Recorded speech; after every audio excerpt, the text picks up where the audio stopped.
start with a riddle, yeah?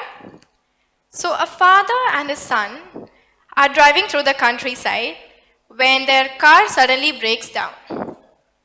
The engine's steaming, the car won't even start. Somehow they manage to tow it to the nearby garage. The mechanic there walks in, looks at the car and says, "I got this. This is my son's car." Now you're probably thinking, how is that possible? Yes, the mechanic is the boy's mother. Now most of you didn't even consider that a possibility, because when we think mechanic, we picture a man with greasy hands, a wrench in his pocket, oil-stained shirt, that we don't realize it, but our brains are wired with these silent assumptions on who belongs where. Doctors, men. Mechanics, men. Car racers, definitely men. Proof that we still carry these invisible rules that are not right. We grow up thinking that this is normal because that's how we've always seen it. Like, how many of us have heard, "You're a girl, you can't ride a bike," or "You're a boy, you can't cry, that shows weakness"? Yes, we hear it on a daily basis. Although these rules aren't written anywhere, it's there everywhere around us. It's in conversations, in choices, in those silly little rumors that somehow carry a lot of weight. And let's be honest, we have all at some point, we have felt like we are stuck in a matrix. Like someone already decided how our life should look like, but forgot to ask you. Honestly, being a Gen Z is so exhausting. Like we are expected to be successful by 23, have 6 sources of income, a perfect body, a 13-step skincare routine. And our society is literally like, be ambitious but not too ambitious. Be confident but humble at the same time. Dream big but not too big. Like, can we breathe? We're just trying to be like, we're pretending like we have got it all figured out, when in reality, most of us are just Googling how to get rich in 10 days at 2 a.m. eating a midnight snack, yeah? So let me back up a little and introduce myself. Hi, I'm Mia Joseph, and you might know me as Octane Girl, and currently I'm 21. And yes, I've committed the ultimate crime, being a girl in the automobile world. But trust me, it didn't happen overnight. Let me take you back to the start. So usually people who give TEDx talks share like 30, 40 years of experience, life lessons, wisdom. I'm sorry to say I'm just 21. So I'll be talking about the past 4 to 5 years of my life, because if we go any further back, I was just a kid running around watching Dora the Explorer. But that's the thing about our generation, right? We think fast, we move fast, we believe in fast success. And I'm living proof that a lot can change in just 4 to 5 years. So, the moment I first fell in love with machines, I'd say I was born with it. My dad wasn't just into cars, he was a car racer. And not just any car racer, he was an Indian National Rally Championship driver. And I'm so proud of him. So growing up, I would watch him race, see him win races and collect trophies like how some people collect stamps. I basically grew up around engines, and I loved the sound of cars. The way it made me feel alive, the rush, the roar. And my dad taught me how to drive when I was just 13. So I knew my way around cars at a very young age. And I started this page when I was 16. And yeah, exactly, that's when I didn't even have my driving license back then. So all I could do was review cars, walk around it, pose around it, talk about my favorite features. But apparently, that was unacceptable. Why? Because I was a girl. But more than that, I'm a girl who chose the driver's seat, not just in cars, but in life. Do you know that feeling when you enter the wrong classroom? Everyone looks at you like, you don't belong here. That's exactly how I felt when I entered this field. And I still feel the same. Even now, people look at me like I don't belong here. But if I don't belong here, then why do I feel like myself the most when I'm behind that wheel? Why does it make me so happy? I'm not here to change the world, but I'm here to change how people see it. To unlock that doors for other girls like me who wants to experience these powerful machines. I was at my lowest when I started this. I had hit rock bottom in life, still in school, juggling classes, exams, assignments, and also shoots at the same time. And honestly, balancing everything was so hard. And what's funny is that I used to be that invisible kid in school, very introverted.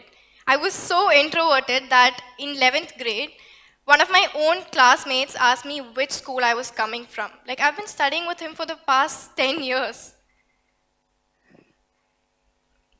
I had very few friends growing up.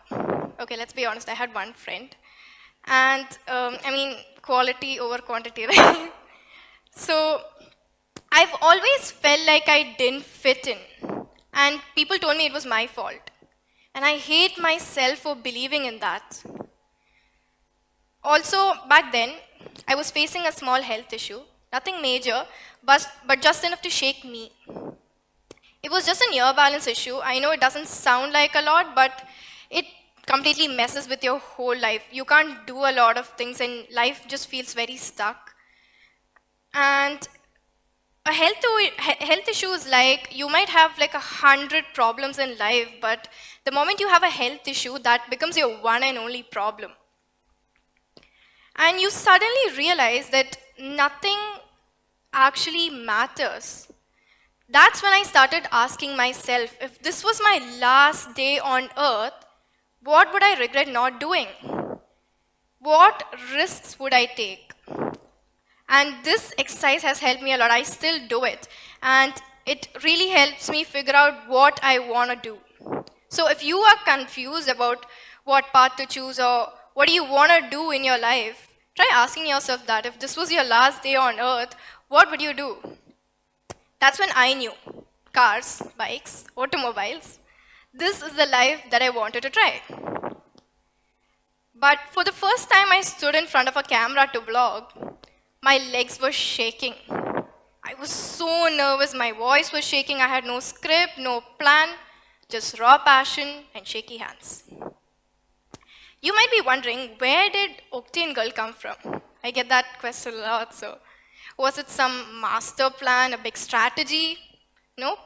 It was just me and my dad just chilling an evening.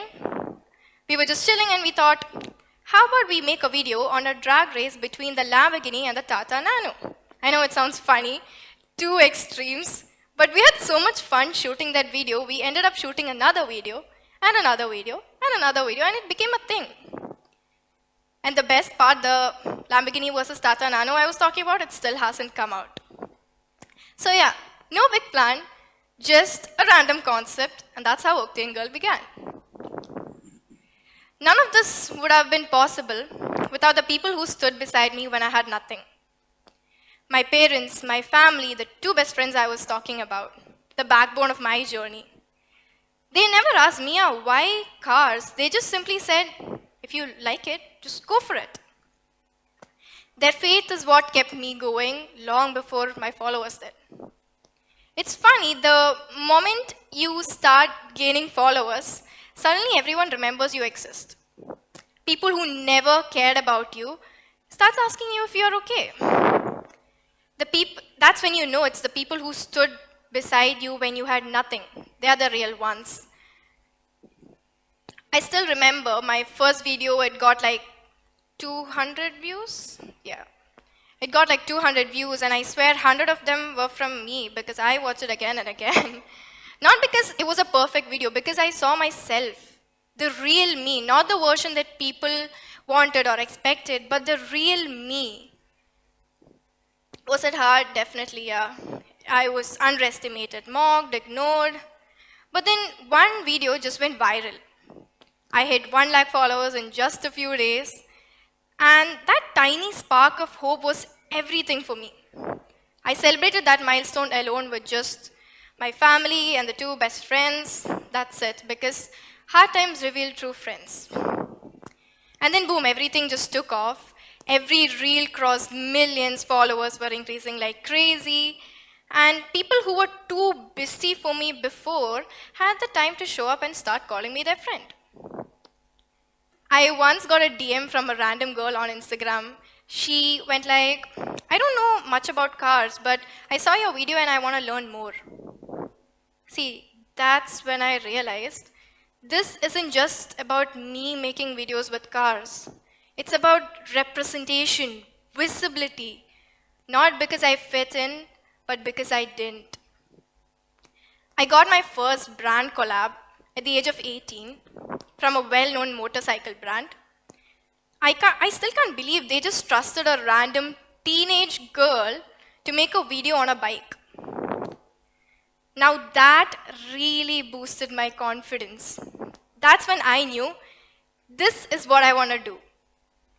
And the moment that I felt like I made it was when Rolls-Royce invited me for their exclusive event in Chennai.